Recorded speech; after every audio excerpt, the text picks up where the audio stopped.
ورجعنا لكم تاني يا شباب وحلقه جديده ويلا فانتسي والجوله ال 30. شفنا طبعا الجوله ال 29 الدنيا ما كانتش كويسه قوي على الناس كتير جدا وكباتنهم. شفنا بوجبا جاب نيجاتيف 1 وضيع ضربه جزاء في اخر لحظه، وشفنا اوباميانج اللي نزل من على الدكه عشان يجيب نيجاتيف 1 بعد ما كان هيجيب صفر، وشفنا طبعا اجويرو اللي فشل ان هو يحقق اي نقط في مباراة مانشستر سيتي وبورنموث اللي تقريبا مانشستر سيتي طحنت فيها بورنموث، وكان الهدف عن طريق رياض محرز اللي نزل بديل مكان دي بروين، فتقريبا ما حدش خد نقط من المباراة دي غير اللي كان مراهن على الدفاع.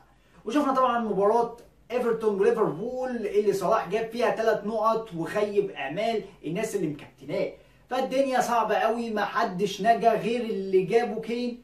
زي ما انا يعني الحمد لله قررت ان انا اشتري كين الجولة دي وابيع اوباميانج واشتريه هو وكابتنه، وفعلا الراجل ما خيبش ظني، واحصائياته قصاد ارسنال تستمر ان هو بيسجل من يمكن 2015 ما خيبش غير مباراه واحده بس، ولسه مكمل وجاب ضربه جزاء والحمد لله يعني جاب 7 نقط بالكابتنه ب 14 وعديت الجوله الصعبه دي، والرانك بتاعي اخيرا رجع للسهم الاخضر تاني وصعدت في الاوفر اول رانك. في الحلقه دي انا هكلمك طبعا على كذا استراتيجيه. خلينا نتكلم ان الجوله ال 30 زي ما قلنا جوله عاديه، الجوله ال 31 بلانك جيم ويك، 5 ماتشات بس هتتلعب، والفرق اللي هتلعب غالبا انت ما عندكش منها لعيبه تكمل ال 11 لاعب، فانت اكيد هتفعل الفري هيت في الجوله ال 31. الجوله ال 32 دبل جيم ويك، وبعد كده نرجع تاني بقى بلانك وجوله عاديه، وبعدين الجوله ال 35 هتبقى جوله دبل جيم ويك. طيب قدامك كذا استراتيجيه، يعني خلينا نفصلهم كده. هكلمك انك انت لو عندك البنش بوست او تريبل كابتن والوايلد كارد، ممكن هل تختار انك انت تفعل الوايلد كارد الجوله دي وتفعل البنش بوست في الجوله ال 32، ولا تفعل الوايلد كارد في الجوله ال 32 اللي هي الدبل جيم ويك الاولاني وتفعل البنش بوست في الجوله ال 35. خلينا نتكلم بقى، نمسك الجداول واحده واحده، بس قبل ما نبتدي طبعا ما تنساش تعمل لنا لايك للحلقه وتشترك في القناه عشان يوصلك فيديوهاتنا الجايه.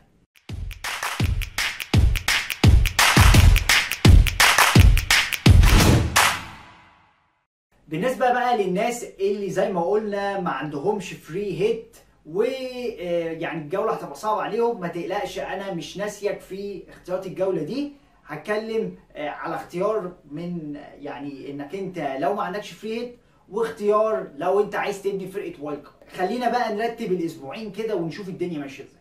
الاسبوع ال 32 عندك اليونايتد والسيتي وطبعا تشيلسي، دول 3 فرق تقال عندهم لعيبه جامده، عندهم ماتشات كويسه جدا. بنتكلم ان اليونايتد عنده واتفورد وولفرهامبتون، ومانشستر سيتي عنده كارديف سيتي وفولهام، يعني صباح الاجوال وصباح البهدله اللي هيتبهدلوها الفرقتين دول.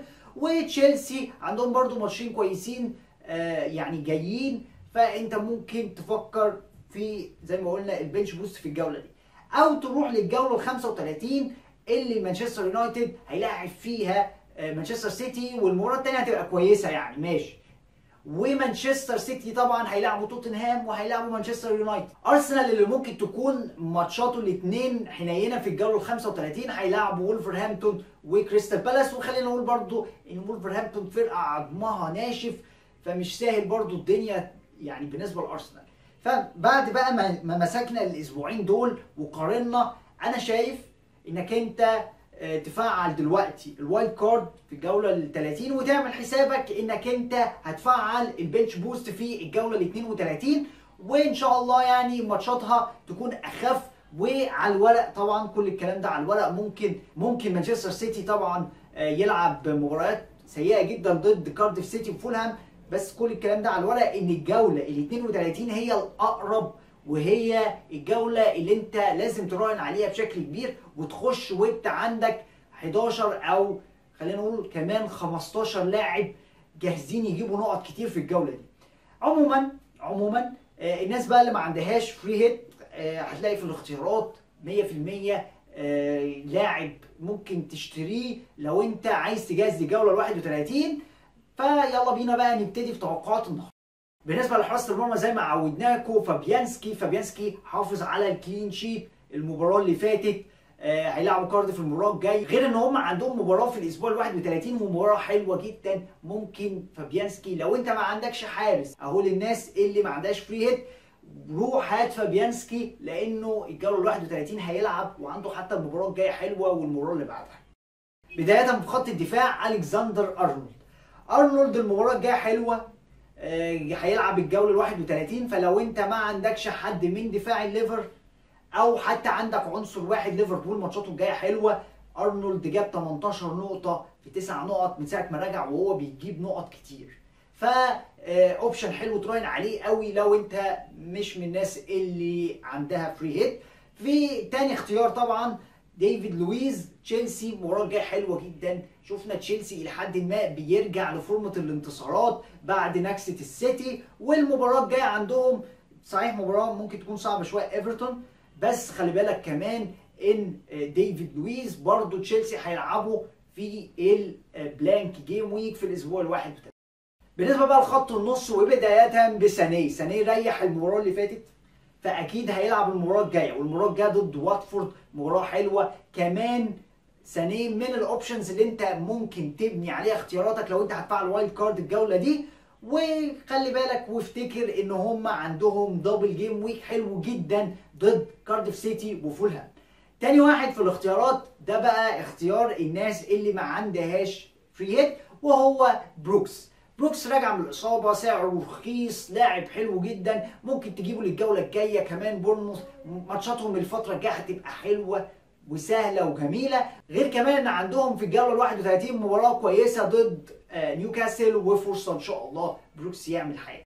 بالنسبه بقى لخط الهجوم وثلاث ترشيحات النهارده، اولهم زها اللي خاربها مع فرقه كريستال بالاس، بقاله كام ماتش بيسجل تقريبا كل ماتش، حلو جدا. زها سعره كمان حلو، المباراه الجايه مباراه حلوه. كريستال بالاس هتبقى ماتشاتهم بقى هتبدا تبقى كويسه، والجوله ال 32 هم ما عندهمش خلينا نقول اي مباراه في الاسبوع ال 31. خلينا نقول ان في الجوله ال 32 عندهم مباراه كويسه جدا، هيلعبوا هادرسفيلد، فبرضه لاعب ممكن تسيبه عندك كذا جوله مش هيزعلك وفورمته حلوه وبيجيب. تاني واحد هو فاردي اتكلمت عليه يمكن من جولتين او 3 جولات. المباراه الجايه حلوه جدا لليستر سيتي، خلاص ماتشات ليستر سيتي اهي هتبتدي تبقى كويسه، وفاردي شكله في الفورمه وسجل المباراه اللي فاتت وشفناه سجل قصاد توتنهام. غير كمان ان فاردي لو انت ما عندكش طبعا زي ما قلنا فري هيت ممكن تجيب فاردي وهو هيلعب في الاسبوع الواحد. غير كمان ان مباريات فاردي الجايه حلوه، بنتكلم ان المباراه الجايه فولهام وبيرنلي وبعدين بورنموث وبعد كده هادرسفيلد، فمباريات حلوه جدا لفاردي ممكن يتعوض. تالت واحد هو لوكاكو اللي اهو يعني في اخر 3 ماتشات لعبهم مع مانشستر يونايتد في كل البطولات جايب هدفين في كل مباراه فيهم، وخصوصا كمان ان بعد ما راشفورد بقى بيلعب وينجر طبعا بسبب اصابه مارسيال وخلافه، فبقى لوكاكو هو راس الحربه وهو بيستفيد من الدور ده بشكل كبير جدا. شفناه جاب هدفين، وفي مباراه بي اس جي امبارح برده جاب هدفين، فلوكاكو حلو واكيد هيلعب وان شاء الله يعني شكله في الفورمه وبيسجل. غير كمان زي ما قلنا ان مانشستر يونايتد مبارياته في الدبل جيم ويك هتبقى حلوه جدا جدا جدا، فممكن تجيب لوكاكو وتخليه عندك للدبل جيم ويك لو انت بتبني فرقه للوايلد.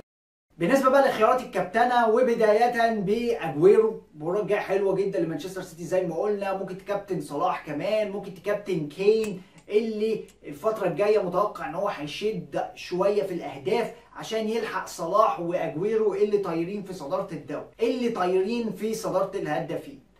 اخر واحد وهو يمكن الاوبشن الريسكي شويه، ممكن كابتن فاردي في الجوله الجايه، ان شاء الله فاردي هيسجل المباراه الجايه بلا اي نقاش. وبكده نكون وصلنا لنهايه حلقتنا النهارده ويلا فانتسي وتوقعات الجوله ال 30. ما تنساش طبعا لو ما عملتش لايك للحلقه تعمل لايك وتشترك في القناه عشان يوصلك فيديوهاتنا الجايه، وتفعل الجرس عشان يوصلك فيديوهاتنا اول ما تنزل. ولو عندك اي استفسار عن اللعبه سيب لي تحت في الكومنتس وانا هرد عليك، ونشوفكم ان شاء الله في الحلقه الجايه. ويلا فانتسي.